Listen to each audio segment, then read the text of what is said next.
मैं हर गर्मी की छुट्टी में नानी के घर जाती थी।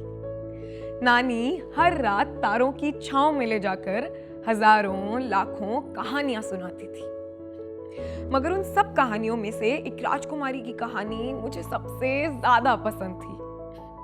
इस कहानी में राजकुमारी हर दफा किसी मुसीबत में फंस जाती थी। कभी गुंडे जकड़ लेते, कभी दरिंदे पकड़ लेते, कभी तंग थी अपनी सौतेली माँ से, या कभी गुम थी अपने ही जहां से। और फिर ना जाने कहां से एक राजकुमार आता, उसे इन सब से छुड़ाकर अपने जहां में ले जाता और वहां उसका एक खूबसूरत सा आशियाना सजाता। तो एक दफा मैंने भी नानी से पूछा, नानी क्या कोई मेरा भी राजकुमार आएगा?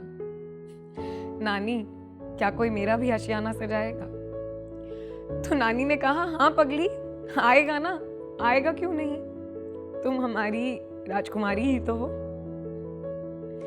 उस दिन से जैसे इंतजार की घड़ियां शुरू हो गई। मेरी हर छोटी से छोटी ख्वाहिश, बड़े से बड़ा सपना उस राजकुमार के इर्द गिर्द लिपटता चला गया, और माँ कोई ख्वाहिश पूरी भी तो नहीं होने देती थी।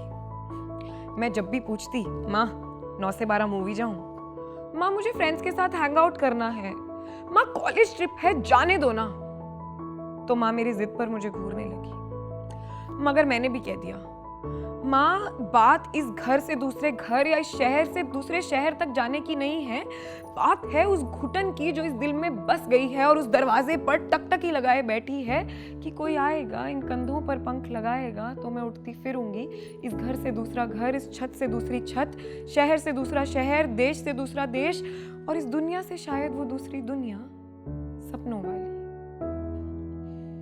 तो माँ मुस्कुराई और कहने लगी, तुम्हारा राजकुमार आएगा ना तुम्हें ले जाने, उसके साथ जाना जहां जाना हो। ये दुनिया एक अकेली लड़की के लिए ठीक नहीं है।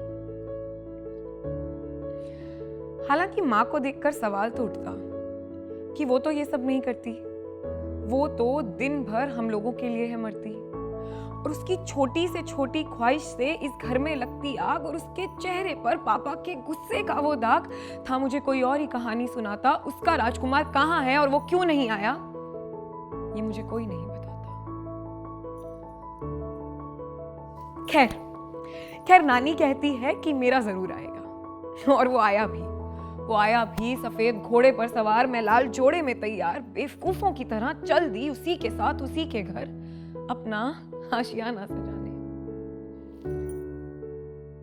मगर उसने तो इन आंखों में बसे सपने कभी देखे ही नहीं, दिल में बसी उम्मीदें कभी समझी ही नहीं, और वो देखता समझता भी कैसे? उसकी नानी ने तो उसको ये कहानी सुनाई ही नहीं, उसे बताया ही नहीं कि कोई रख देगा अपनी सारी उम्मीदें, ख्वाहिशें, सपने उसके कंधे पर, तो उसका कंधा बोझ संभालता कैसे? तो एक दिन माँ की तरह मेरे भी सपने उसके कंधे से गिरकर चकनाचूर हो गए। किश्तें भर रहे थे जिस मकान की, बचपन से वहां से बेघर हो मरने को मजबूर हो गए। उस दिन एहसास हुआ कि ना तो माँ का और ना ही मेरा राजकुमार कभी आया था। इन कहानियों ने बस हमें बेवकूफ बनाया था।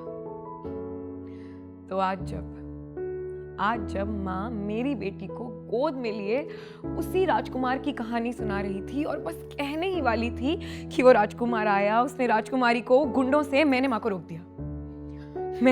रोक दिया और उससे कहा, उस राजकुमारी को गुंडों से उसने खुद बचाया था, उसने अपना आशियाना खुद सजाया था, तुम भी सजाना।